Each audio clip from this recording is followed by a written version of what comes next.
এই হলো deadline communications private limited. আপনারা দেখছেন এক্সপ্রেস নিউজ, খবর নেয়, খবর দেয়।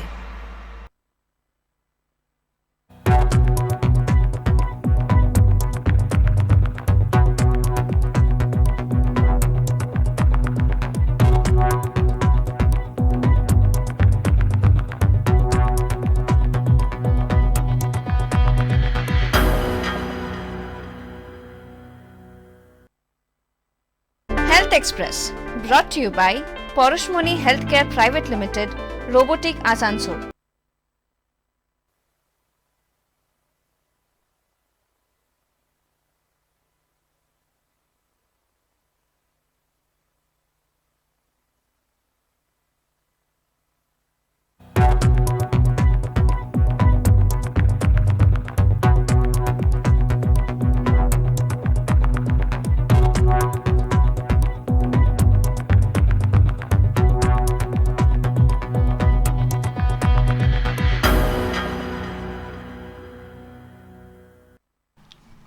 নমস্কার, আপনারা দেখছেন এক্সপ্রেস নিউজ। আমি স্নিগ্ধা। শুরু করব হেলথ এক্সপ্রেস। শনিবার বিকেল 4টে মানেই আপনাদের প্রিয় অনুষ্ঠান হেলথ এক্সপ্রেস। হেলথ এক্সপ্রেস আপনাদের স্বাস্থ্য সম্পর্কে আপনাদের সচেতন করে এবং আপনাদের সুস্থ থাকার বার্তা দেয়। আর আমাদের এই অনুষ্ঠানকে এগিয়ে নিয়ে যেতে আমাদের সাহায্য করছে আসানসোলের health world hospital. Asansol health world hospital স্বাস্থ্য সেবার সেরা পরিকাঠামো। এই মুহূর্তে রয়েছে আমাদের সঙ্গে আমাদের ডাক্তারবাবু ডক্টর সঞ্জীব কুমার। नमस्कार। প্রথমেই আপনাকে एक्सप्रेस न्यूज़े स्वागत। Welcome to express news. Thank you. आज का जो मेन टॉपिक है दैट्स एंटीबायोटिक। ऐसा बहुत जन है जिसको एंटीबायोटिक मतलब ही नहीं पता है दैट व्हाट इज़ एंटीबायोटिक। वो खाने का चीज़ है, लगाने का चीज़ है। अब बताइए कि क्या होता है एक्चुअली। एंटीबायोटिक्स एक्चुअली ये ग्रुप ऑफ ड्रग्स होते हैं जिनका काम होता है बैक्टीरिया के इन्फेक्शंस को या तो रोकना या फिर मारना। मतलब ये वो केमिकल्स हैं जो बॉडी के अंदर जब जाते हैं तो वो बैक्टीरिया को आइदर इनहिबिट करते हैं, रोकते हैं, या फिर उनको किल करते हैं। ठीक है। और ये पार्टिकुलरली दिए जाते हैं बैक्टीरियल इन्फेक्शंस के लिए। Antibiotic is among a group called is one part of a group called antimicrobials। Antimicrobial का मतलब हुआ कि जो भी चीज़ें जो माइक्रो ऑर्गेनिम्स को मार सकती हैं, जैसे कि माइक्रोऑर्गेनिम्स में आपके बैक्टीरिया भी होते हैं, वायरसेस भी होते हैं, पैरासाइट्स भी होते हैं, ठीक है, फंगस भी होते हैं। तो उसमें जो बैक्टीरिया को किल कर सकते हैं, these drugs are called antibiotics. इसका इन्फेक्शंस क्या क्या होता है? कौन कौन से इन्फेक्शंस को मार सकते हैं, that what you are asking. Yes. ये बैक्टीरियल इन्फेक्शंस को जो भी बैक्टीरियल इन्फेक्शंस है, जैसे कि सपोज यूरिन में इन्फेक्शन है, यूरिनरी ट्रैक्ट इन्फेक्शंस हो गए, आपको निमोनिया हो गया, आपको कोई स्किन के अगर एब्सेस हुआ है तो उस केस में, या फिर टाइफाइड हो गया, इस टाइप के जो बैक्टीरियल इन्फेक्शंस हैं, ये उन सब केसेस में एंटीबायोटिक्स को हम प्रिस्क्राइब किया जाता है। अच्छा, ये एंटीबायोटिक्स वायरल फीवर जैसे कि ठंडा लग गया, फ्लू है, या तो कोविड-19, ये सब को क्योर कर सकता है? नहीं, जैसे मैंने बोला ना कि एंटीमाइक्रोबियल्स जो है वो एक ग्रुप है, एक ब्रॉड ग्रुप है। इसके अंदर में एंटीबायोटिक्स आते हैं। तो एंटीमाइक्रोबियल्स में एंटीवायरस भी आते हैं, एंटीबायोटिक्स भी आते हैं। तो एंटीवायरल ड्रग्स अलग होते हैं, एंटीबायोटिक ड्रग्स अलग होते हैं। तो जो आपके जो वायरल फीवर्स हैं, ठीक है, कफ एंड कोल्ड है, कोविड-19 है, ये इस टाइप के जो वायरल फीवर्स होते हैं, डेंगू हो गया, ये चीज़ें जो हैं ये वायरल होती हैं और इसमें एंटीबायोटिक्स का कोई रोल नहीं होता है। इसलिए वायरल फीवर में अगर आप सोच रहे हो कि एंटीबायोटिक्स आपको लेना चाहिए तो ये गलत चीज़ है। और हमें ये अवेयरनेस होनी चाहिए कि एंटीबायोटिक्स के अंदर में कोई ना तो वायरस की किलिंग करने की प्रॉपर्टी होती है और ना ही इसके अंदर में कोई एंटीपायरेटिक प्रॉपर्टी होती है। मतलब कि ये कोई ऐसी भी ये नहीं है, ड्रग्स नहीं है जिनसे कि फ़ीवर कम होता हो। ठीक है। एंटीबायोटिक्स अलग ग्रुप्स होते हैं तो उनसे फ़ीवर कम होता है। तो एंटीबायोटिक्स का एक स्पेसिफिक रोल होता है जो कि होता है कि बैक्टीरियल इन्फेक्शन अगर आपको है, केवल उसी केस में आप जो है इसको यूज़ करेंगे और इसमें वो भी डिपेंड करता है कि कौन कौन से बैक्टीरियल हैं, क्या क्या बैक्टीरिया है। बैक्टीरिया भी सब एक जैसे नहीं होते हैं, सबके अलग अलग टाइप के बैक्टीरिया होते हैं, उनके लिए भी एंटीबायोटिक सबके अलग अलग होते हैं। ठीक है, सबसे बड़ा क्वेश्चन जो आता है, सब सोचते हैं कि डॉक्टर प्रेस्क्राइब करेगा उसके बाद हम लोग एंटीबायोटिक लेंगे, ऐसा क्या बात है? हाँ बिल्कुल, ये तो होना ही चाहिए ना। डॉक्टर्स हमारे देश में क्या है ना कि antibiotics over the counters available होते हैं, और ये चीज़ जो है ये बहुत ही गलत चीज़ है, जिसके कारण से एंटीबायोटिक्स का मिसयूज बहुत ज़्यादा बढ़ गया है। आपको फीवर होता है 2 दिन के लिए, आप जाइए अभी किसी एक आप ओवर द काउंटर जाइए, किसी मेडिसिन शॉप पे जाइए, वो आपको एंटीबायोटिक्स एजिथ्रोमाइसिन निकाल के दे देंगे। ठीक है, ऐसा नहीं होना चाहिए। इसके बहुत सारे कारण हैं, मैं आपको बहुत सारे कारण अभी बताऊंगा कि जिसको आपको अगर समझ में आ गया तो आप आगे से कभी नहीं जाओगे किसी ऐसे इन्फेक्शन। आपको लग रहा है कि मुझे फीवर आ गया या कुछ ऐसा है तो मुझे ठीक है, अंदर से फील नहीं हो रहा है अच्छा, तो चलो एक एंटीबायोटिक ले लेता हूँ, तो आपको नहीं करना चाहिए। क्या क्या कारण हो सकते हैं कि डॉक्टर्स के पास ही जानी चाहिए। जैसे मैंने बोला, आपको वायरल फीवर है, एंटीबायोटिक्स की ज़रूरत नहीं है। हाउ डू यू नो कि आपके वायरल फीवर है? ठीक है, आपके टाइफाइड की फीवर हो या आपको डेंगू की फीवर हो, फीवर तो फीवर है, आपके लिए तो सब फीवर ही है। ठीक है, हाउ डू यू नो कि ये वायरल है या फिर बैक्टीरियल है? तो आपको जब पता नहीं है तो आप अननेसेसरी एंटीबायोटिक्स लेंगे, पहली चीज़ हो गई। दूसरी चीज़ है कि आप जब इसको ले रहे हो तो इसके साइड इफ़ेक्ट्स भी हैं। ठीक है, तो वो साइड इफ़ेक्ट्स जो हैं वो डॉक्टर समझ रहे हैं कि क्या किस एंटीबायोटिक से क्या साइड इफ़ेक्ट्स हो सकता है। अगर आप उसको अननोइंगली ले रहे हो तो आप उसके साइड इफ़ेक्ट भी इन्वाइट कर रहे हो अपने ऊपर। ठीक है, बहुत सारे एंटीबायोटिक्स के साइड इफेक्ट बहुत ज़्यादा सीरियस भी हो सकते हैं। किसी के एंटीबायोटिक लेने से आपकी लीवर को डैमेज हो सकता है, किडनी को डैमेज हो सकता है। ठीक है, एलर्जिक रिएक्शंस हो सकते हैं। तो आपको ये सब चीज़ें आपको फिर में आएंगी अगर आप बिना मतलब के एंटीबायोटिक्स खा रहे हो। और जो सबसे बड़ी बात है कि अगर आप antibiotics without any proper reason अगर खा रहे हो तो आपने एंटीबायोटिक्स रेजिस्टेंस को इनवाइट किया है। ठीक है, अगर वो क्या होगा कि इन द ग्रेजुअली वो क्या होता है कि वो एंटीबायोटिक्स जो हैं वो धीरे धीरे रेजिस्टेंट होने लगती हैं। वो क्या होता है कि वो एंटीबायोटिक्स बैक्टीरिया पे काम ही नहीं करेगी। जब अगली बार आप बैक्टीरिया को किल करने की कोशिश करोगे, आपको अगर सही में जब बैक्टीरियल इन्फेक्शन होगा तो वो एंटीबायोटिक्स जो हैं वो काम नहीं आएंगी। वो फिर वो एंटीबायोटिक जो आपने पहले बिना मतलब के खाया था वो एंटीबायोटिक्स खाने से वो काम नहीं आएगा। प्लस और क्या प्रॉब्लम हो सकती है, आप तो एंटीबायोटिक ले रहे हो, आपको क्या पता है कि किस डोज में लेना है। एंटीबायोटिक्स का लेने के 3 पैरामीटर्स हैं, राइट एंटीबायोटिक, राइट डोज और राइट ड्यूरेशन। तो राइट एंटीबायोटिक आपको कैसे पता कि कौन से बैक्टीरियल इन्फेक्शन में, या पहली चीज़ तो आपको ये नहीं पता कि आपको वायरल है या बैक्टीरियल है। ठीक है, तो आपने ले लिया, ठीक है, वायरल के लिए। सपोज ये बैक्टीरियल इन्फेक्शन है भी, तो कौन से बैक्टीरियल इन्फेक्शन में कौन सी एंटीबायोटिक चलती है, क्योंकि दुनिया भर के बारे बैक्टीरियल इन्फेक्शन हैं और दुनिया भर के उसके लिए डिफाइंड एंटीबायोटिक्स है कि इस केस में ये देना है, इस केस में ये देना है। How do you know? तो आपको पता नहीं है तो आप सही एंटीबायोटिक का सिलेक्शन नहीं कर पाओगे। सेकंड चीज़, उसकी डोजेज नहीं कर पाओगे आप। ठीक है, सही डोज में किसको दिन में 1 बार लेना है, किसको दिन में 2 बार लेना है, किसको 500 मिलीग्राम लेना है, किसको 750 लेना है, किसको 650 लेना है, किसको 1000 लेना है, आपको कुछ नहीं पता। ठीक है, तो ड्यूरेशन थर्ड है कि ड्यूरेशन आपको नहीं पता कि किसको 5 दिन लेना है, किसको 7 दिन लेना है, किसको 10 दिन लेना है, आपको नहीं पता। आप जो है उसको बिल्कुल अपने दिमाग से 2 दिन 3 दिन खाओगे फिर छोड़ दोगे, तो आपने उसकी कोर्स कंप्लीट नहीं करी है। ठीक है, आपको उसके साइड इफ़ेक्ट्स हो सकते हैं, और पर्टिकुलरली उन केसेज में जहाँ पे कि एंटीबायोटिक्स लेने से ज़्यादा प्रॉब्लम्स हो सकती हैं। जैसे कि आप सपोज कर लो कि कोई प्रेग्नेंट लेडी है तो वहाँ पे बच्चे को भी हार्म हो सकता है। ठीक है, कोई बच्चा है, न्यू बॉर्न है, वहाँ पे एंटीबायोटिक्स की डोज थोड़ा सा भी इधर उधर होने से साइड इफ़ेक्ट्स की ज़्यादा चांसेज होती हैं। इंटरली है जो सपोज जिनकी किडनी का ऑलरेडी सीकेडी के पेशेंट्स है, कॉर्निक किडनी डिजीज़ के पेशेंट्स है, उनको क्या है कि एंटीबायोटिक्स आप दोगे, वो एंटीबायोटिक्स के डोजेज को टाइट्रेट करना पड़ता है according to the creatinine function and all. तो वो क्या है, ऐसे केसेज में आपको एंटीबायोटिक्स किस डोज में लेना है, किस ड्यूरेशन में लेना है, कौन सा लेना है, आपको कुछ नहीं पता है। आपने रैंडमली एक एंटीबायोटिक उठा के ले लिया तो आप अपने लिए खतरा ही ले रहे हो, और ये क्या होगा अल्टीमेटली फाइनली जाके ये आपके लिए भी ख़राब है और सोसाइटी के लिए भी ख़राब है। क्योंकि ओवरऑल क्या होता है कि जब आप एंटीबायोटिक्स ले रहे हो तो उससे एंटीबायोटिक रेजिस्टेंस ओवरऑल जो है सोसाइटी में वो बढ़ता है, अगर अनड्यू एंटीबायोटिक्स आप ले रहे हो तो। अच्छा, अभी आपने बोले कि एंटीबायोटिक रेजिस्टेंस, ये एक्चुअली क्या होता है? एंटीबायोटिक रेजिस्टेंस का मतलब होता है, देखिए मैं शुरू करूंगा बिल्कुल शुरुआत से। जब शुरुआत में जब फर्स्ट एंटीबायोटिक्स हमारी आई थी वो क्या था कि वो कोई भी बैक्टीरिया है सबको मार रही थी। ठीक है। बट धीरे धीरे क्या हुआ, बैक्टीरिया हमसे ज़्यादा स्मार्ट हैं। तो क्या होता है कि बैक्टीरिया, जब हम लोग ये कर रहे हैं कि ठीक है हम लोग जो है किसी एक बैक्टीरिया को मारने के लिए जब एंटीबायोटिक देते हैं ना, तो एक पॉपुलेशन ऑफ बैक्टीरिया बच जाती है।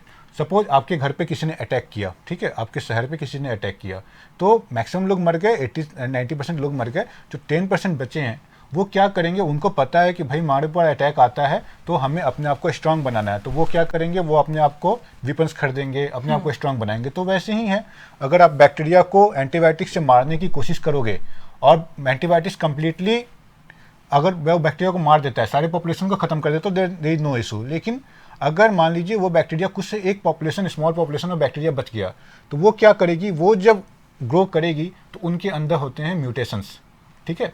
तो वो म्यूटेट करके क्या होता है कि वो अपने आप को ऐसे स्ट्रेन्स बनाते हैं बैक्टीरिया के कि जो कि उस पर्टिकुलर एंटीबायोटिक से अब नहीं मरेंगे, ठीक है। तो इसका मतलब क्या हुआ कि जो एंटीबायोटिक्स पहले उस बैक्टीरिया को मार पा रही थी, अब जो पॉपुलेशन जो है फिर से दोबारा ग्रो करके एक बड़ा सा कॉलोनी बनाया है, अब वही सेम एंटीबायोटिक आप देंगे उसमें, तो वो एंटीबायोटिक्स काम नहीं करेंगे, वो बैक्टीरिया को नहीं मार पाएंगे, ठीक है।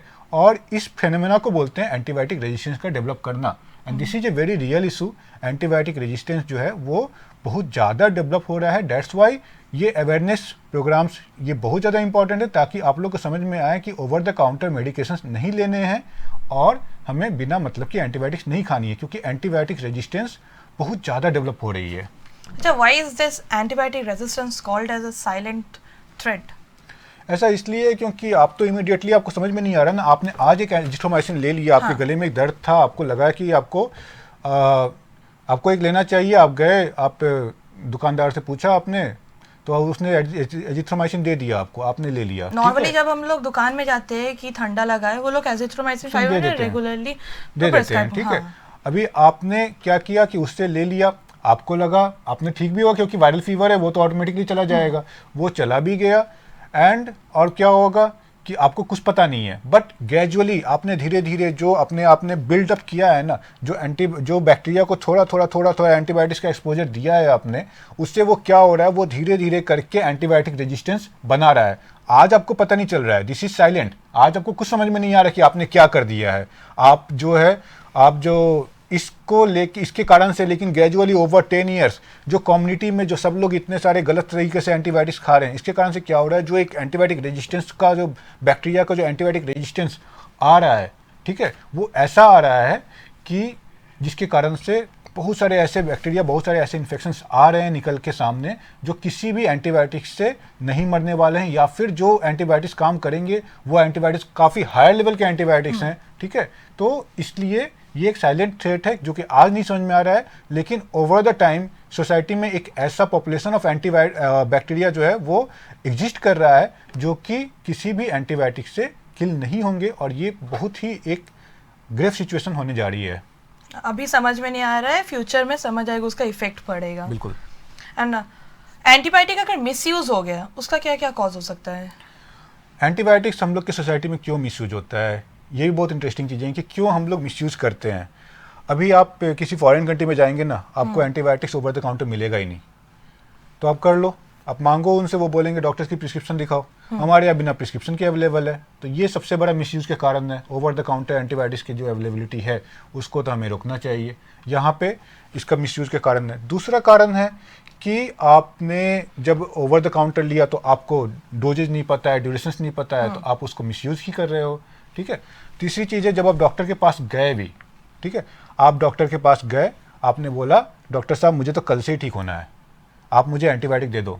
डॉक्टर भी बेचारा प्रेशर में है कि मेरा पेशेंट जो है वो कहीं ऐसा नहीं हो कि मैं उसको बोलूं कि ठीक है आप 3 दिन रुक तो जाओ, 3 दिन में वायरल फीवर होगा, 3-4 दिन में खुद ब खुद सेटल डाउन हो जाएगा, अदरवाइज फिर मैं सोचूंगा कि और क्या कर सकते हैं। नहीं डॉक्टर साहब मुझे तो चाहिए।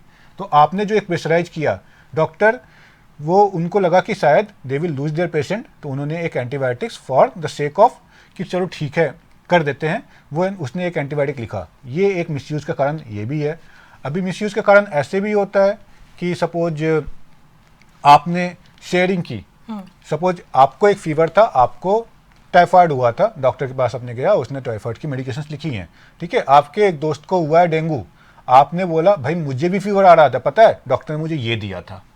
आपने उसको दे दिया, ठीक है। ये जो शेडिंग आपने की है ना डेंगू में, उसको लगेगा नहीं एंटीबायोटिक, आपको लगा फीवर है क्या प्रॉब्लम है, आपने दे दिया, ठीक है। ये भी मिसयूज हो रहा है। आपको सपोज एक वो हुआ था, कोई एक फीवर हुआ था, आपने एंटीबायोटिक खाया था, सपोज आपके पास उसका 3-4 लेफ्ट ओवर बच गया है, ठीक है, लेफ्ट ओवर बच गया, आपने उसको भी दे दिया। अगर आपको नेक्स्ट टाइम आपको फीवर आ रहा है, आप सोच रहे हो चलो ठीक है यही तो खाया था मैंने, ठीक हो गया था, आपने फिर उसको दे दिया। तो ये सब चीज़ें जो हैं ये ओवरऑल एंटीबायोटिक्स के मिसयूज़ के कारण है। एक और मिसयूज़ के कारण जो हॉस्पिटल सेटिंग में बहुत ज़्यादा होती है कि जब पेशेंट्स आते हैं तो बहुत सीख रहते हैं जो पेशेंट्स ना, तो डॉक्टर भी सोचते हैं कि नहीं एंटीबायोटिक्स मतलब we don't want to take any chance, in case if there is any bacterial infection is there I should give the antibiotic. तो वो जो है वो रूल आउट करते हैं, बट उससे पहले वो एक एंटीबायोटिक्स लगा देते हैं और उस केसेज में भी इनजूडिशियस थोड़ा सा यूज हो जाता है। तो हर केस में आपको इन सब कारणों से क्या है कि एंटीबायोटिक्स का ओवर यूज और मिसयूज बहुत ज़्यादा हो रहा है। अच्छा, स्टॉपिंग दी एंटीबायोटिक्स मतलब ड्यूरेशन के पहले जितना दिन डॉक्टर प्रेस्क्राइब करता है कि इतना दिन चलाना है या एंटीबायोटिक लेना है, अगर उसके पहले अगर कोई बंद कर दिया तो क्या क्या हार्म हो सकता है? देखिए ये बहुत ही यूजुअल चीज़ें हैं। जैसे आपने डॉक्टर, मुझे भी कभी कोई पूछते हैं ना, मैं बोलता हूँ किसी को 5 डेज लेना है, बोलते हैं भाई साहब मुझे तो डॉक्टर साहब मुझे तो 2 दिन में ही काम हो गया मेरा, अब क्या, अब क्यों लूँ मैं, अगले 3 दिन तक मुझे क्यों लेना है एंटीबायोटिक्स, ठीक है। तो आपको 2 दिन में काम हो गया, आपका जो है वो जो है शरीर ठीक हो गया, अब आपको लग रहा है कि नहीं आप तो ठीक हो, बट बैक्टीरिया की मैंने जैसे बोला ना एक सब पॉपुलेशन बच गई है, वो कंप्लीट 5 डेज का कोर्स आपने लिया होता, सारी बैक्टीरिया मर गई होती, कोई प्रॉब्लम नहीं है। बट आपने जो 2 दिन लिया, आपको फील बेटर होने लगा, आपने एंटीबायोटिक्स छोड़ दी, ठीक है। अब क्या होगा, अब वो जो बैक्टीरिया जो बच गए हैं वो दोबारा आएंगे, वो दोबारा फिर ग्रो होंगे, फिर आपको फिर से इन्फेक्शन करेंगे, या फिर वो फिर जो है अगली बार वो म्यूटेशन कर लेंगे और ज़्यादा रेजिस्टेंट बैक्टीरिया बन के आएंगे, जो कि आपको और ज़्यादा बीमार करेंगे, आपको नेक्स्ट टाइम में ऊपर की एंटीबायोटिक्स लेनी पड़ेंगी, और ये बैक्टीरिया जो हैं ये आपके थ्रू स्प्रेड भी होगा टू द कम्युनिटी, तो ओवरऑल कम्युनिटी में भी जो है एंटीबायोटिक रेजिस्टेंस बढ़ जाएगा। अच्छा, ऐसा सोचे कि पिछले बार हमको सर्दी खांसी हुआ था, ये एंटीबायोटिक हमको डॉक्टर ने प्रेस्क्राइब किया था, मान लीजिए अगर यही वाला फीवर अगर हमको 2-3 महीना बाद हुआ, फिर से वही बचा हुआ एंटीबायोटिक अगर फिर से हम लोग ले लिए तो क्या हो सकता है? देखिए यूजुअली जो है ना बचा हुआ एंटीबायोटिक क्यों बचते हैं, एंटीबायोटिक्स बचते क्यों हैं, क्योंकि हम लोग छोड़ देते हैं। क्योंकि हम लोग छोड़ देते हैं। हम लोगों ने 5 दिन का कोर्स बोला था, हमें 3 दिन में फ़ायदा हो गया, हमने जो है सुबह शाम की 2 गोलियां छोड़ दी, 4 गोली मेरे पास है, ठीक है। अभी उसकी डोज थी सपोज दिन में 2 बार करके 5 दिन की डोज थी, तो टोटल था 10 टेबलेट मेरे पास, मैंने उसको 3 दिन खाया था, उसको मैंने जो है मैंने उसको 3 दिन खाया था, तो अभी जो है वो आपको मेरी ठीक हो गया था, तो मैंने छोड़ दी थी, तो वही तो लेफ्ट ओवर मेरे पास बचा हुआ है। अभी ये जो लेफ्ट ओवर मेरे पास बचा हुआ है, तो उस लेफ्ट ओवर का क्या रीजन ये था कि मैंने पहले डोज कंप्लीट नहीं किया था, तो मैं तो ऑलरेडी रेजिस्टेंट बैक्टीरिया को डेवलप करने में मैं वो कर रहा हूँ, ठीक है। मैंने एक तो गलती कर ही दी है। अभी सेकेंड गलती मैंने क्या करूँगा कि जो नेक्स्ट फीवर आया है मेरा, आपको कैसे पता कि वो सेम ही इन्फेक्शन था, पिछले वाला ही इन्फेक्शन आपको हुआ है, आपने तो कोई डॉक्टर के पास आप गए नहीं हो, आपने कोई टेस्ट नहीं घर में करवाया यही है। होता है ना कि बच्चा है, ठंडा है, क्या दिखाने जाए फिर से डॉक्टर के पास, ये हम ये लोग खा चीज़ जो लेते है, हैं वो। तो आपने तो पता भी नहीं है कि आपको सेम ही इन्फेक्शन हुआ है कि नहीं हुआ है, ठीक है। और अभी आपके पास क्या बची हुई है, 4 टैबलेट्स बची हुई हैं, ठीक है। तो आप खाओगे कितना, 4 टैबलेट, फिर तो नया तो खरीदने जाओगे नहीं। तो ये जो लेफ्ट ओवर एंटीबायोटिक्स जो हैं, ये जब हम खाते हैं तो अक्सर क्या होता है कि हमारा कोर्स कंप्लीट नहीं होता है और हम विदाउट डॉक्टर्स प्रिस्क्रिप्शन वो खाते हैं, तो ये एंटीबायोटिक रेजिस्टेंस को इनवाइट करता है। আচ্ছা, সময় একটা ছোট্ট বিরতির, ফিরে আসবো বিরতির পর।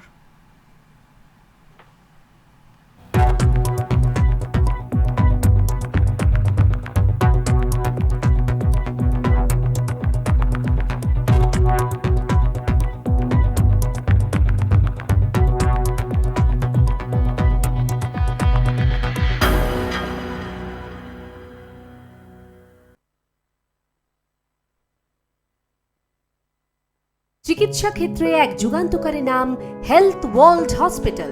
অত্যাধুনিক চিকিৎসা পদ্ধতি, অভিজ্ঞ ও স্বনামধন্য ডাক্তারদের সুপরামর্শ, এক ছাদের তলায় সব রকম টেস্টের ব্যবস্থা সম্পন্ন হেলথ ওয়ার্ল্ড হসপিটাল মানেই স্বাস্থ্যক্ষেত্রে এক ধাপ এগিয়ে যাওয়া। আমাদের ঠিকানা সৃষ্টিনগর, কন্যাপুর, আসানসোল, ওয়েস্ট বেঙ্গল 713305।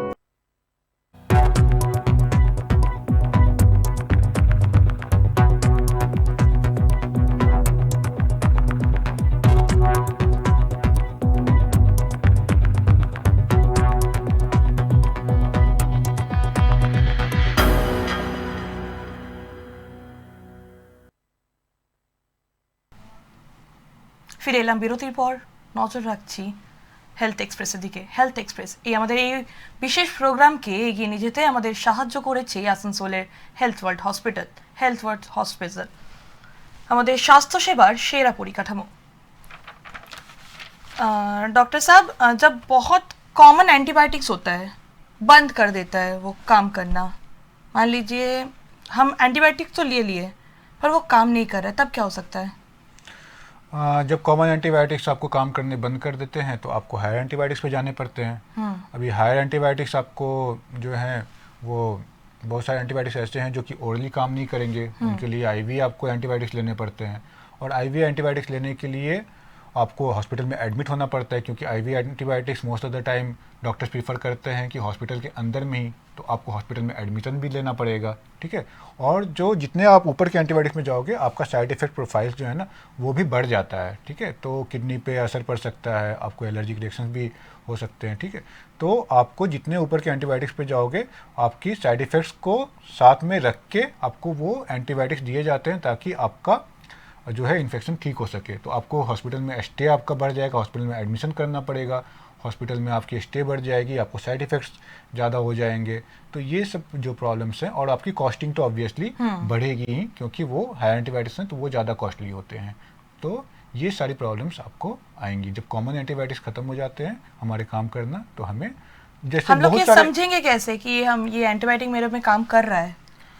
ये तो क्लिनिकली आपको समझ में आएगा। एंड साथ में जो है जब वो एंटीबायोटिक देते हैं तो वो कुछ पैरामीटर्स चेक करते हैं, लाइक CRP, TLC, ये सब पैरामीटर्स चेक करते हैं। तो उनसे समझ में आता है कि धीरे धीरे कि इन्फेक्शन कम हो रहा है या नहीं कम हो रहा है।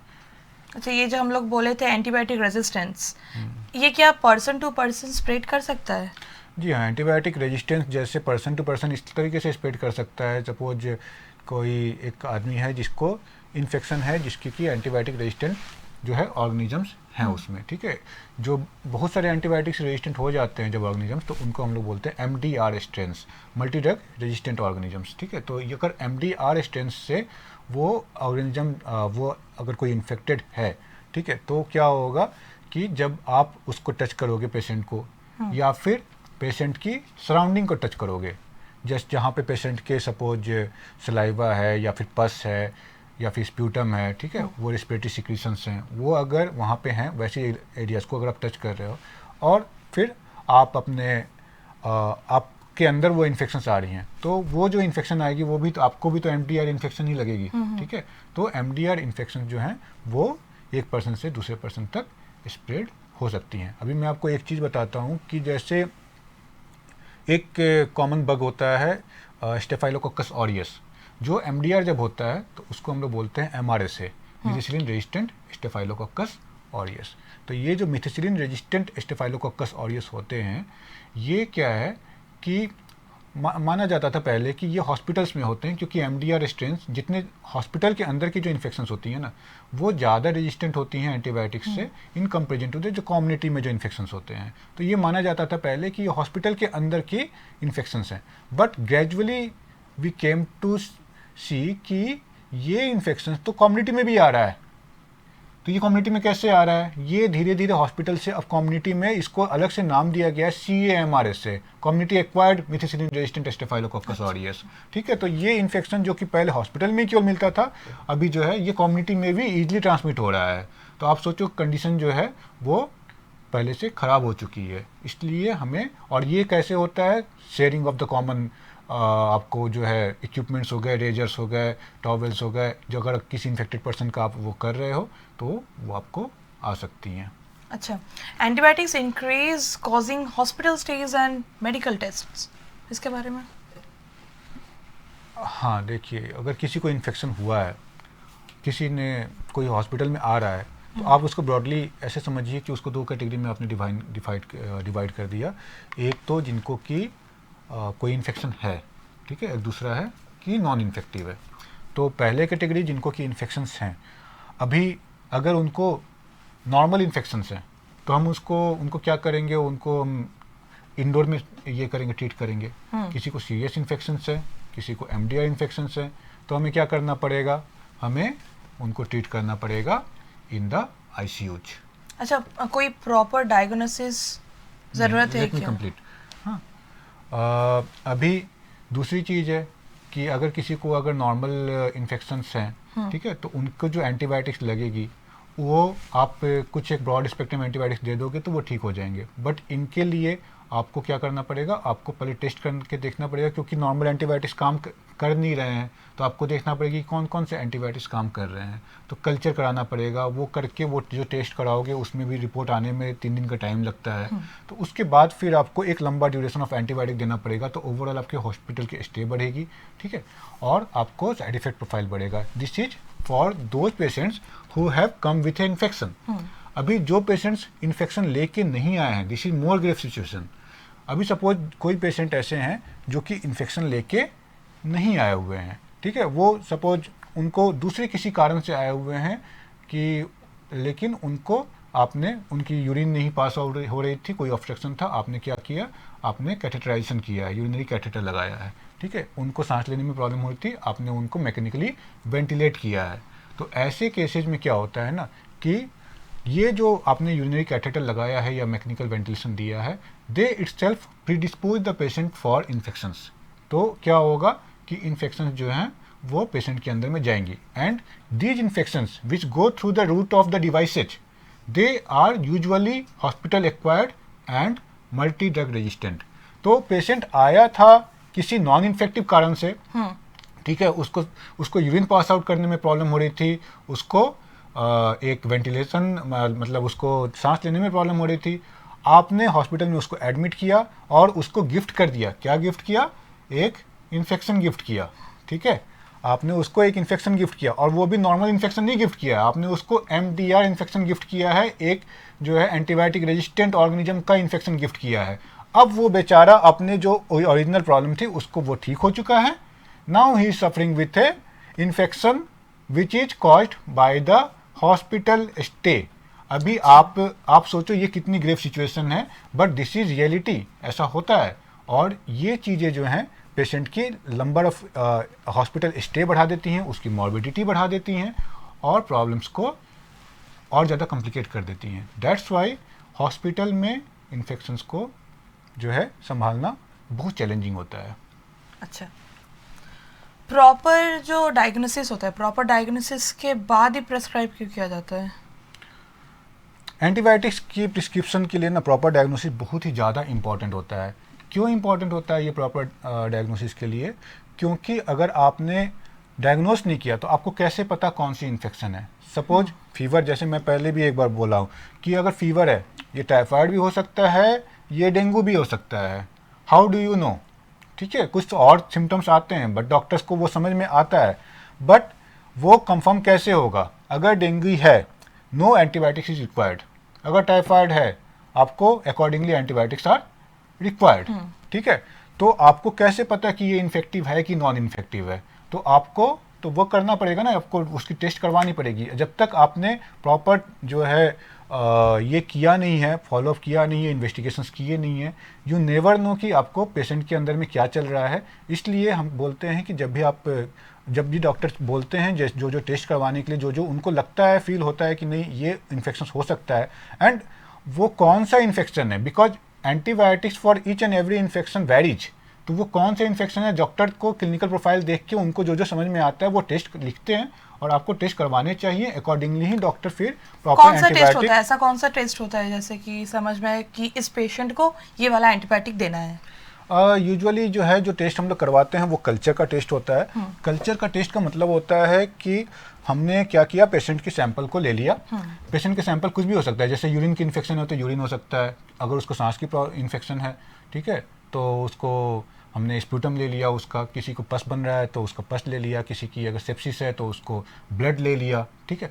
और इन सैंपल्स को हम लोगों ने लाके लैब में उसको ग्रो कराया। बैक्टीरिया को कैसे ग्रो कराते हैं, एक कल्चर मीडिया होती है which is equal to the food for the bacteria, वहाँ पे सैंपल्स को इनोकुलेट करते हैं and then we wait for 48 hours, we give them proper ambient temperature and wait for 24 to 48 hours to let them grow and when they grow like this big, मतलब एक जो bacteria है वो आपको एक बैक्टीरिया से वो 10⁵ हो जाएगा, इतना अमाउंट में ग्रो करेगा and they make the colonies. तो वो कॉलोनीज को हम लोग फिर आइडेंटिफाई करते हैं कि ये this bacteria is this colonies of that bacteria and इसके बाद वो कौन से बैक्टीरिया है वो बैक्टीरिया का नाम आइडेंटिफाई करते हैं एंड देन उसको क्या करते हैं हम लोग, we put it along with the antibiotics और देखते हैं कि ये लगभग 10-15 एंटीबायोटिक्स जो हैं, out of these antibiotics which are those antibiotics which are able to kill the bacteria.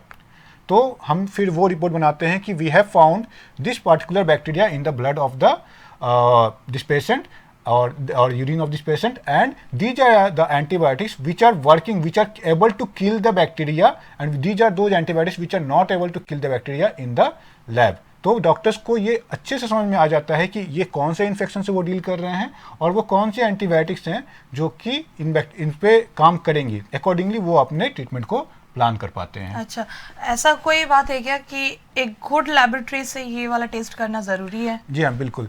देखिए, लेबोरेटरीज हमारे इंडिया में ना बहुत सारी चीज़ें, बहुत सारे नियम कानून ना बहुत अच्छे हैं, बट उनको अच्छे से फॉलो नहीं करते हैं हम लोग। तो जो लेबोरेटरीज हैं जहाँ पे कि ये टेस्ट होता है कल्चर का, हाँ। तो वो टेस्ट ये बहुत ही स्पेसिफिक टेस्ट होती है जिसमें बहुत सारा मतलब नॉलेज लगता है, बहुत सारे क्वालिटी कंट्रोल्स की इशूज आती हैं कि अगर आपने कुछ क्वालिटी, अगर लैब की क्वालिटी अगर मेंटेन नहीं करी तो क्या होगा, आपका रिपोर्ट गलत आएगा और जब रिपोर्ट गलत आएगा तो वो अल्टीमेटली पेशेंट के ट्रीटमेंट पे उस पर असर पड़ेगी, पेशेंट का इन्फेक्शन ठीक नहीं होगा, ठीक है। तो अगर आप अच्छे लैब से करवा रहे हो जहाँ पे कि एक प्रॉपर डॉक्टर हैं जो कि इन सब चीज़ों को समझते हैं, प्रॉपर टेक्नीशियंस हैं, प्रॉपर इक्विपमेंट्स हैं, सभी को अच्छे से उनकी क्वालिटी देखी जाती है कि नहीं लैब से जो रिपोर्ट आ रही है वो रिपोर्ट बनने में जहाँ जिस स्टेज में वो रिपोर्ट्स को सही तरीके से वो टेस्ट को करना है वो प्रॉपरली किया गया है कि नहीं, देन जो रिपोर्ट बन के आती है वो एक्यूरेट होती है। अगर आप इसको किसी ऐसे लैब से करवा रहे हो जो कि नॉन क्वालिफाइड पर्सन चला रहे हैं, जिनको क्वालिटी से को वो ध्यान में नहीं रखते हैं, उनके पास इंटरप्रिटेशन का मतलब उनको नॉलेज नहीं है, तो वो क्या करेंगे, वो जो रिपोर्ट बनाएंगे वो गलत रिपोर्ट बनेगा और उसके कारण से डॉक्टर्स भी उसी रिपोर्ट के ऊपर ट्रीट करेंगे एंड देन पेशेंट को कोई बेनिफिट नहीं होगी, हार्म ही होगा, ठीक है, उनकी इन्फेक्शन ठीक नहीं होगी। दैट्स वाई हम हमेशा बोलते हैं कि ये जो टेस्ट हैं वो अच्छे क्वालिफाइड लेबोरेटरी से ही करवाने चाहिए। अच्छा, मान लीजिए कि एंटीबायोटिक ओवर यूज्ड हो गया है, हम लोग बेसी यूज़ कर लिए, तो वो हॉस्पिटल का क्या रोल प्ले करता है? What do hospitals play a role in this over using of the antibiotics? Over use करने से तो साइड इफ़ेक्ट्स ज़्यादा होंगे, तो then we have to manage accordingly, but I think hospital का ओवर यूज को रोकने के लिए बहुत बड़ा रोल है, ठीक है। अच्छा। तो इसके लिए क्या होता है कि suppose some patient has come with some infection और आपको पता नहीं है, जब वो पेशेंट बहुत ज़्यादा सीक है, तो इस केस में क्या होता है कि जब पेशेंट को जब पहली बार देख रहे हो तो पेशेंट इतना ज़्यादा सीक है, आपको पता नहीं है कि कौन सा इन्फेक्शन है या फिर नॉन इन्फेक्टिव कॉज का है, तो आपको पेशेंट बचाना आपकी प्रायोरिटी होती है, then you give the antibiotics, ठीक है। तो वो एंटीबायोटिक्स को कैसे डिसाइड करते हैं, we make a data of all the organisms which we get in the hospital, ठीक है। वो डाटा जो है ईयर वाइज 6 मंथली एक डाटा बनता है हमारे यहाँ पे कि हमारे यहाँ पे किस किस टाइप के इन्फेक्शंस में किस किस टाइप के एंटीबायोटिक्स हमें मिले हैं, किन किन ऑर्गेनिजम्स मिले हैं और उसमें क्या क्या एंटीबायोटिक उनकी प्रोफाइल रही है, ठीक है, और कौन से एंटीबायोटिक ज़्यादा काम कर रहे हैं, कौन से एंटीबायोटिक्स कम काम कर रहे हैं। बेस्ड ऑन डैट हम लोग जो पहला जो दे रहे हैं एंटीबायोटिक उस सीक पेशेंट में, वो होता है empirical antibiotic. This is the first time we are giving the antibiotic to the patient blindly without knowing which infection the patient has, this is called empirical antibiotic. और उसके साथ साथ हम लोगों ने पेशेंट के सैंपल को भेजा in the lab for testing, ठीक है, कल्चर करने के लिए। अभी कल्चर आने में 2 दिन से 3 दिन का समय लग जाता है, तो जब 2 से 3 दिन के अंदर में जब कल्चर आ जाता है, देन हमारा हॉस्पिटल में क्या होता है कि हॉस्पिटल में हम लोग की एक टीम होती है, that is called antibiotic stewardship team. वो एंटीबायोटिक स्टुअरशिप टीम ये रिव्यू करती है along with the consultant, the clinician who is treating the patient, कि अभी जो एंटीबायोटिक हमने शुरुआत में दिया था, इज इट एक्चुअली यूजफुल और we should go for a high antibiotic और we should come down to a lower antibiotic, मतलब एस्केलेट करना है एंटीबायोटिक को या फिर डीएस्केलेट करना है, ठीक है। तो अकॉर्ड या फिर एंटीबायोटिक या फिर ऐसा है कि ये हमने जो इनिशियली सोचा था कि this may be of infective origin, नहीं ये इन्फेक्टिव ओरिजिन का नहीं है, we can stop the antibiotics. तो after 2 days of giving the empirical antibiotic we decide कि नहीं इस एंटीबायोटिक को हमें आइदर कंटिन्यू करना है, एस्केलेट करना है या डिस्केलेट करना है, ठीक है। तो इस तरीके से हम लोग हॉस्पिटल में जहाँ पे कि बहुत ज़्यादा सीक पेशेंट्स आते हैं जिनको कि बहुत डिफिकल्ट इन्फेक्शंस होते हैं, वैसे केसेज में भी we try our best to regulate the use of the antibiotics so that हमारे पास जो हमारे जो सबसे ऊपर की जो एंटीबायोटिक्स हैं जो कि उन्हीं पेशेंट्स में यूज होनी चाहिए जिनको कि एक्चुअली में these multi drug resistant organisms से इन्फेक्शन हुआ है, हम लोग उन एंटीबायोटिक्स को प्रिजर्व कर सकें। फॉर अदरवाइज क्या होगा कि अगर हम सभी पेशेंट्स में अगर हम लोग वही एंटीबायोटिक्स ऊपर के एंटीबायोटिक्स अगर यूज करते रहें तो फिर बाद में क्या होगा कि ये एंटीबायोटिक्स कभी काम नहीं आएंगे, सारे एंटीबायोटिक्स रेजिस्टेंट हो जाएंगे और हमारे हाथ में कुछ भी नहीं बचेगा पेशेंट को सेव करने के लिए। স্বাস্থ্যসেবার সেরা পরিকাঠামো আসানসোলের হেলথ ওয়ার্ল্ড হসপিটাল। তো আপনাদের যা কোনো অসুবিধা কোনো भी কিছু তো যাবেন आसनसोल हेल्थ वर्ल्ड हॉस्पिटल। क्या एक गुड हाइजीन रिड्यूस कर सकता है एक एंटीबायोटिक नीड को, या कोई मतलब एंटीबायोटिक छोड़ के ऐसा कोई मेडिसिन जो कि एंटीबायोटिक का काम कर सकता है? नहीं, ऐसा नहीं है। एंटीबायोटिक के छोड़ के तो कोई मेडिसिन ऐसे नहीं होते हैं जो एंटीबायोटिक का काम कर सकते हैं, जो बैक्टीरिया को मार सकते हैं।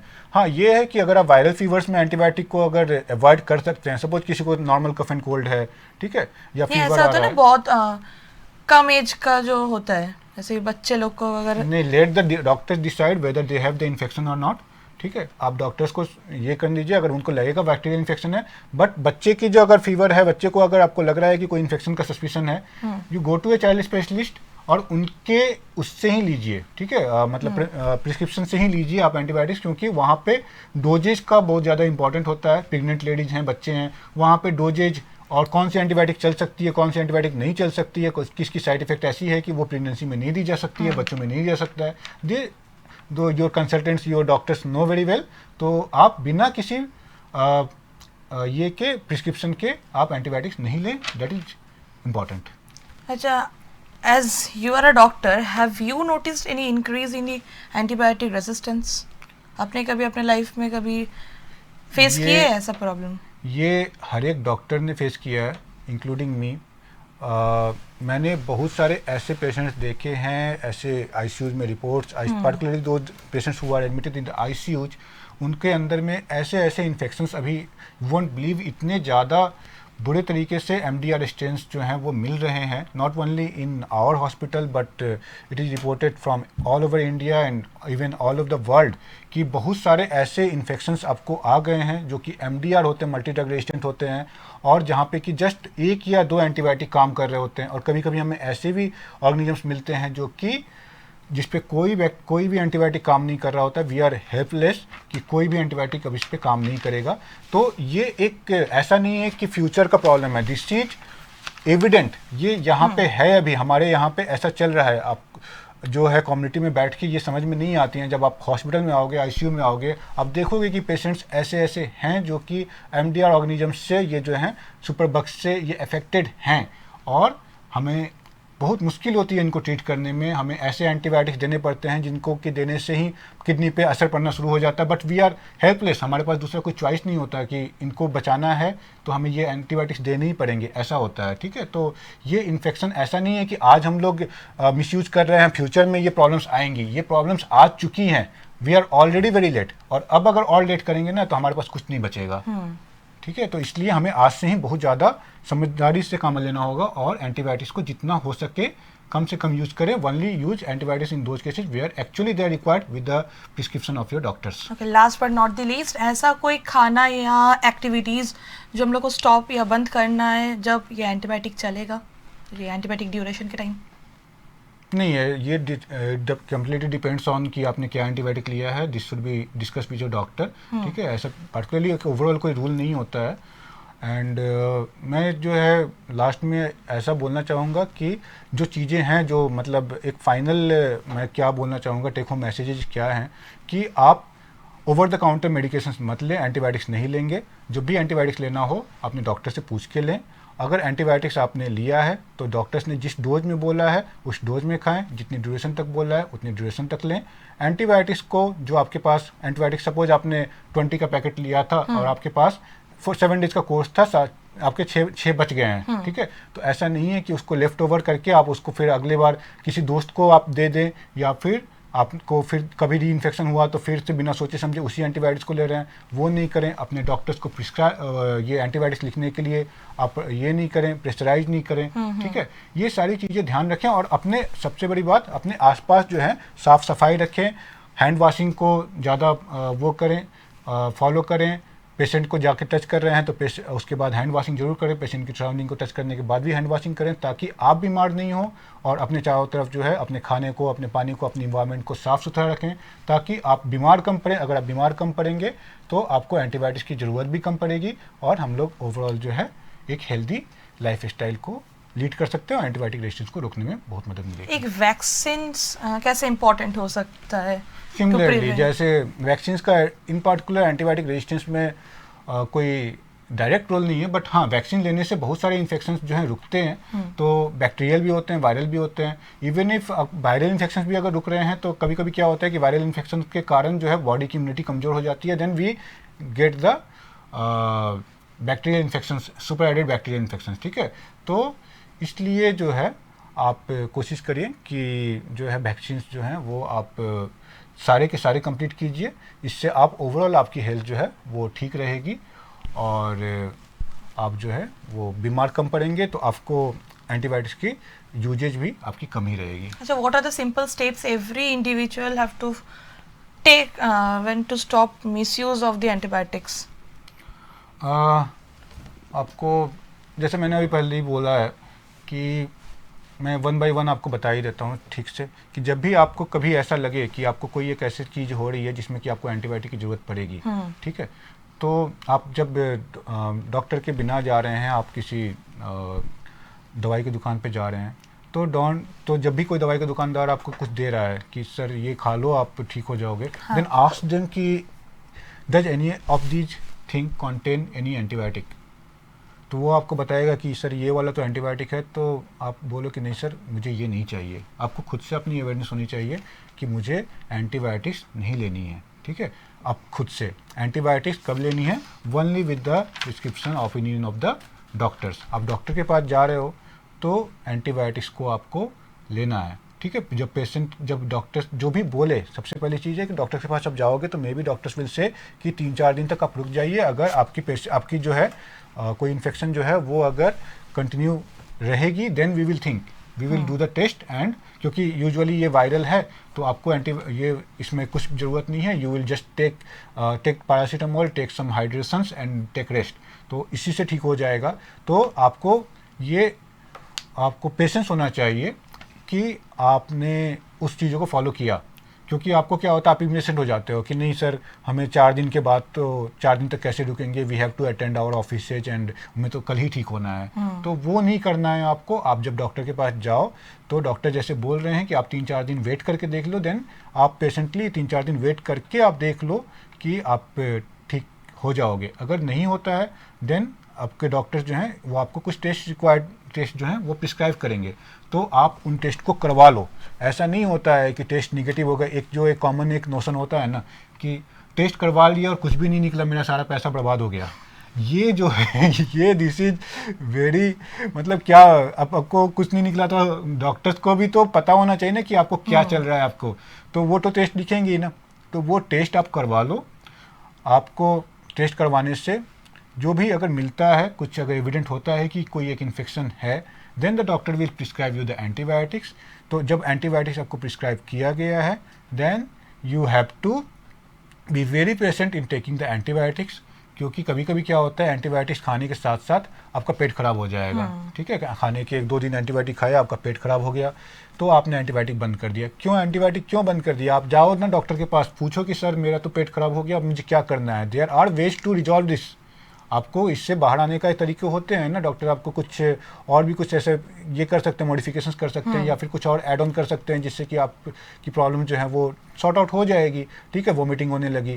तो ये बहुत ज़रूरी है। पार्टिकुलरली ये कहाँ देखा गया है, नॉन कंप्लायंस की प्रॉब्लम्स आती हैं, जैसे कि सपोज टीबी के जो पेशेंट्स होते हैं उनको तो लंबे लंबे समय तक वो चलते हैं उनके, ठीक है, एंटी ट्यूबरकुलर ड्रग्स चलते हैं, तो उस समय उनको क्या होता है, वोमिटिंग आने लगती है, उनको बहुत सारे साइड इफ़ेक्ट्स आते हैं। तो वो जो है बिना पूछे अगर स्टॉप कर जाते हैं तो वो जो है टीबी जो है वो MDR टीबी में कन्वर्ट हो जाता है, ठीक है। तो वैसे नहीं करना है, हमें कंप्लायंस को मेंटेन करना है। कोई प्रॉब्लम होती है, साइड इफ़ेक्ट्स होते हैं, तो हमें डॉक्टर्स को दिखाना है, उन्हें बताना है और जैसे बोला गया है वैसे ही वो डोजेज को कंप्लीट करना है, ठीक है। खुद से एंटीबायोटिक्स को नहीं लेना है, क्योंकि अलग अलग सिचुएशंस में, पार्टिकुलरली इन द जैसे बताया बच्चों में है या फिर आपके प्रेगनेंसी में है या फिर जिनकी किडनी ख़राब है, ऐसे पेशेंट्स में क्या होती है कि डोजेज को हम लोग को टाइट्रेट करना पड़ता है, ठीक है। तो जो डोजेज हैं किस ड्यूरेशन में लेना है, 5 दिन लेना है, 7 दिन लेना है, 10 दिन लेना है, जितना बोला जाए उसके हिसाब से आपको कंप्लीट कोर्स को ख़त्म करना चाहिए, ठीक है, सो दैट आप जो है कंप्लीटली फ्री हो पाओ इन्फेक्शन से, ठीक है। और जो है अपने आसपास जो है साफ़ सफाई आप अच्छे से रखो, क्योंकि अपनी वैक्सीनेशंस को कंप्लीट करो और अपने आसपास जो है साफ़ सफाई रखो, ताकि आप बीमार ही कम पड़ो। अगर बीमार कम पड़ोगे तो क्या होगा कि आपको एंटीबायोटिक्स की ज़रूरत ही कम पड़ेगी, ठीक है। और हॉस्पिटल में जब आप जाते हो तो हॉस्पिटल में जो है जब भी एडमिट हो रहे हैं तो कोशिश करें कि हॉस्पिटल के जो इन्फेक्शन कंट्रोल के जो रूल्स हैं, जैसे सपोज जब आपको बोला जाता है कि देखिए आपके पेशेंट के पास कोई अगर किसी के पेशेंट अगर सपोज आईसीयू में एडमिटेड है, तो आईसीयू में एडमिट हो गया तो आप जाते हो, आप सोचते हो कि आप पेशेंट के पास जाओगे, तो आप पेशेंट के पास बैठोगे, तो ऐसा नहीं होता है ना। आईसीयू में क्या है कि there are multiple patients who are suffering with multiple types of infections. तो उनसे बचने के लिए आपको क्या करना होगा कि आपको बोला जाएगा कि ठीक है, देखिए आप जब जाओगे तो हैंड वॉश करके जाओगे, आप जब जाओगे तो हॉस्पिटल आप one attendant at a time जाओगे, आपको पेशेंट के बेड के ज़्यादा पास नहीं जाना है, पेशेंट के बेड को टच नहीं करना है, पेशेंट को टच नहीं करना है। ऐसा क्यों बोला जाता है? क्योंकि पेशेंट को अगर एक इन्फेक्शन है तो आपके हाथ से वो इन्फेक्शन आएगा, आप वो इन्फेक्शन लेके घर पे जाओगे, एंड वो इन्फेक्शन पार्टिकुलरली हॉस्पिटल के जो इन्फेक्शंस होते हैं वो इन्फेक्शंस होते हैं MDR इन्फेक्शंस हो सकते हैं, ठीक है। तो वो इन्फेक्शंस जो हैं वो आपको बीमार करेंगे, आपकी फैमिली वालों को बीमार करेंगे। तो हॉस्पिटल में जब आप आओ तो हॉस्पिटल के जो गाइडलाइंस हैं उनको फॉलो करो, ठीक है। लेट द डॉक्टर्स डिसाइड कि क्या सही है क्या गलत है, क्योंकि हम लोग सच में एक ऐसे एरा में जी रहे हैं जहाँ पे कि एंटीबायोटिक्स का जो है वो बहुत क्राइसिस आने वाला है। And one thing I want to add कि हमारे पास पाइपलाइन में कोई एंटीबायोटिक्स है नहीं। जैसे क्या होता है ना कि जब एंटीबायोटिक्स बन रहे थे, डिस्कवर हो रहे थे, तो बहुत सारे एंटीबायोटिक्स डिस्कवर हुए। आज के डेट में एंटीबायोटिक इस टाइप से डिस्कवरीज नहीं हो रही हैं। पिछले लास्ट 20-30 ईयर्स में कोई भी नया एंटीबायोटिक्स मार्केट में नहीं आया है। जो था वो रेजिस्टेंट होते जा रहा है and there is no antibiotics in the pipeline. तो आप समझ रहे हो हम लोग कहाँ जा रहे हैं। कल को ऐसा होगा कि जो इन्फेक्शंस अभी आईसीयू में मिल रहे हैं वो वार्ड्स में दिखने लगेंगे और फिर वो वार्ड से कम्युनिटी में भी दिखने लगेंगे। ये अब धीरे धीरे करके सिनेरियो जो है, जैसे मैंने बताया ना, CA-MRA से पहले केवल हॉस्पिटल में थे, अभी कम्युनिटी में भी दिख रहे हैं। वैसे ही ये जो मल्टी ड्रग रेजिस्टेंट आपके एसिनिटोबैक्टर्स आते हैं, स्यूडोमोनास, ये सब जो इकोलाई मल्टी ड्रग रेजिस्टेंट होते हैं, ये सारे इन्फेक्शन जो है ना, ये अभी के समय में मोस्टली आईसीयूज में ही मिलते हैं। बट वो पेशेंट जो आईसीयू में है वो भी तो घर जा रहे हैं ना, वो घर पे जब वो जा रहे हैं तो वहाँ पे उनकी अगर उनसे अगर इन्फेक्शन ट्रांसमिट होती है तो क्या होगा, फैमिली मेम्बर्स को आएगी।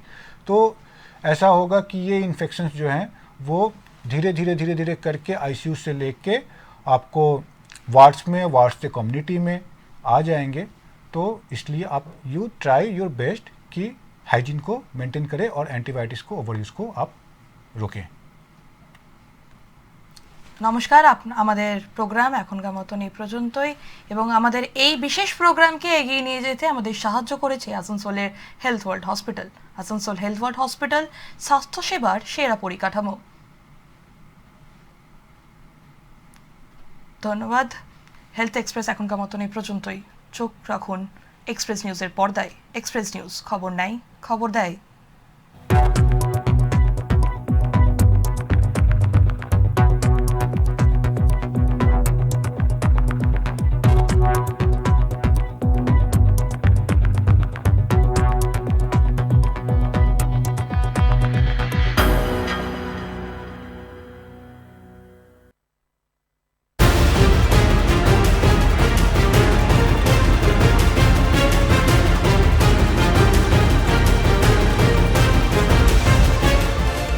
এই হলো ডেডলাইন কমিউনিকেশনস প্রাইভেট লিমিটেড। আপনারা দেখছেন এক্সপ্রেস নিউজ, খবর নেয়, খবর দেয়।